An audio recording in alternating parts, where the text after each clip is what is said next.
Baik, kita lanjut kembali perbincangan di Apa Kabar Indonesia Pagi. Tadi Prof Karim sudah, Bang Ege sudah, saya ke Mbak Monika. Mbak Monika minimal menganalisis dari foto saja ya. Itu yang terlihat itu, saya bicara soal mungkin kenyamanan kali ya, kenyamanan terlebih dahulu. Itu tokoh-tokoh itu merepresentasikan kenyamanannya tuh bagaimana sih di foto itu? Kalau bisa dibaca. Oke, jadi kalau kita lihat setting konteksnya ini kan di pesta pernikahan. Ya, betul.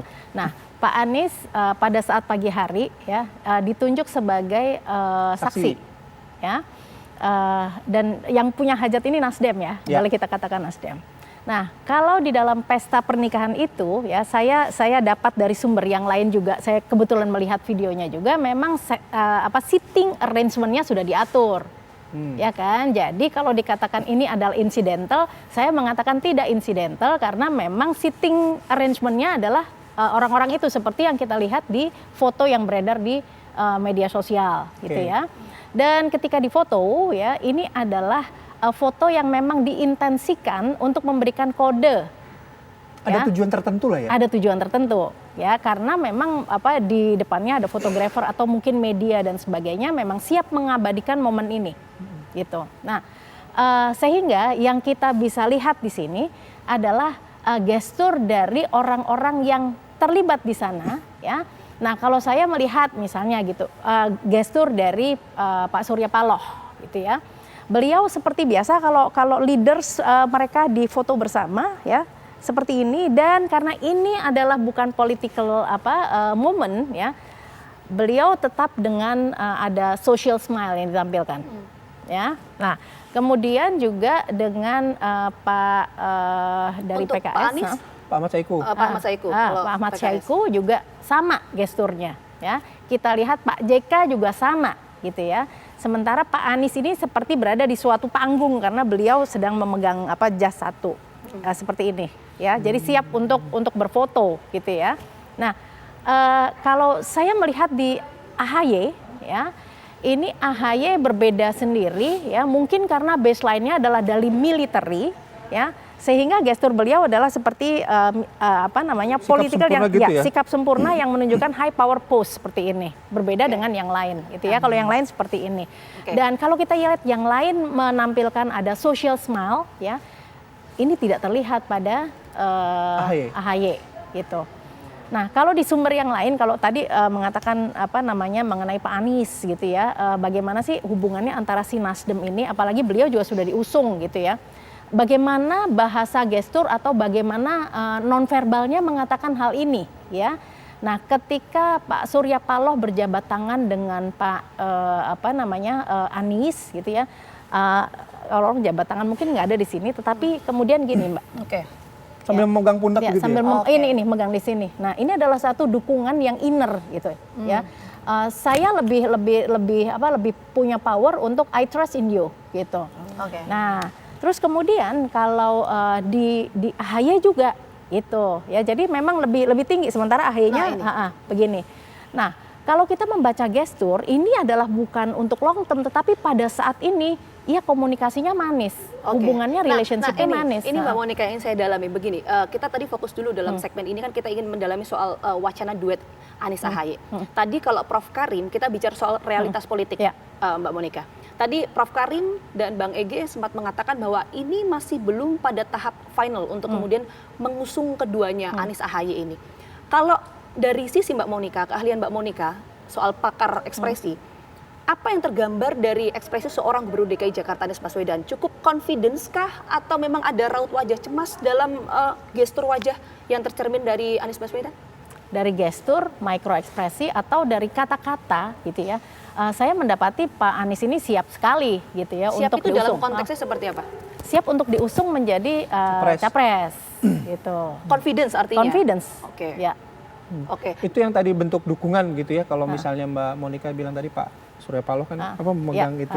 Itu kan kita lihat juga tadi ada video yang pas makan makan gitu, terus Pak Surya Paloh menepuk ininya Mas AHY begitu. Nah, itu apa? Itu juga bentuk sebuah dukungan atau hanya mungkin kekerabatan yang terlihat erat aja gitu. Nah, ekspresi atau emosi yang terlihat di sini, ekspresi atau emosi itu kan short Ya, pada saat ini yang dibutuhkan adalah karena mau koalisi supaya tercapai dulu nih presidensial threshold-nya. Karena juga mengatakan dari Nasdem dan PKS mengatakan bahwa kita tidak bicara mengenai ketokohannya dulu ya, tetapi berbicara dulu mengenai apa sih kita lagi punya problem apa nih, gitu. Belum kepada ketokohannya. Mungkin ini kalau dalam PDKT gitu ya, sekarang dibutuhkan upaya-upaya untuk lebih akrab, lebih mesra dulu, begitu.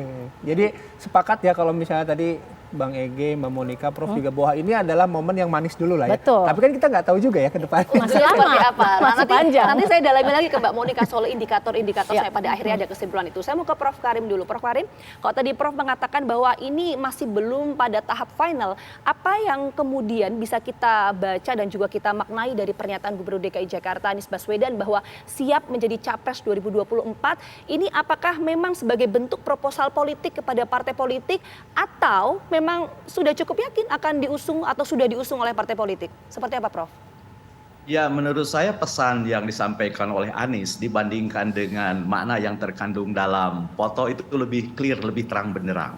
Karena dua alasan. Yang pertama, transformasi dari realita ke foto itu selalu meninggalkan protean yang susah dibaca. Ada realita yang akan hilang. Dan itu yang tidak bisa kita tafsirkan. Kita hanya bisa menangkap momen ketika dia senyum, kita tidak tahu ketika dia cemberut di luar kamera. Itu yang pertama. Yang kedua, jawaban Anies itu kan seperti dalam seserahan pengantin ya. Sebelumnya kan Nasdem sudah mengumumkan nih kita punya calon 3 kan, itu saat itu kan Anies tidak bilang. Dan sekaranglah baru bilang. Jadi kalau kemudian Nasdem menawarkan, ayo siapa yang mau gabung dengan kami usung Anies, kan Anies sudah menjawab siap. Hanya sayangnya seperti yang dikatakan oleh Bang Ege tadi, memang kalau saya lihat misalnya dalam pemilu, dalam pilkada khususnya gitu ya, pilkada sebelumnya memang koalisi 3 partai ini agak jarang gitu ya. Yang menonjol adalah koalisi antara misalnya PKS dengan Gerindra misalnya, itu terjadi di beberapa tempat. Nah, Nasdem, PD dan PKS ini memang agak-agak jarang. Selain kalau kita lihat misalnya, kalau kita lihat dari anasir politik kepartean, meskipun platform partai itu di Indonesia ya kabur, tak ada, nggak jelas gitu ya. Ini kan warna politiknya juga menarik gitu ya. Nasdem, Demokrat itu kan genealogisnya sama. Asalnya dari Golkar, coraknya tanda kutip nasionalis gitu ya. Sementara PKS Islam yang sangat modern, puritan gitu ya. Yang punya preferensi politik yang sangat jelas gitu ya.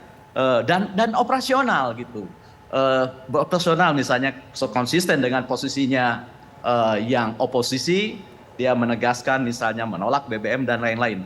Nah menurut saya kalau Bang Ege tadi menyebut misalnya pembelahan sosial dari sisi geografis, misalnya yang ditunggu adalah komposisi dukungan dari daerah di luar Jakarta dan Jawa Barat gitu ya, tadi disebut misalnya Hovifah, tetapi pertanyaannya Hovifah miliknya siapa gitu ya, apakah mungkin ditarik oleh PKS. Kemudian di luar misalnya pertimbangan geografis seperti yang disebut Bang Ege tadi, itu juga bauran-bauran ideologis, basis-basis pendukung di luar kewilayahan, apa misalnya preferensi organisasi keagamaan, organisasi budaya atau kedaerahan, ini juga akan menarik. Apa misalnya tidak mungkin misalnya di hati Anies ada Ridwan Kamil karena pernah main sepak bola bareng di JIS gitu walaupun main-main.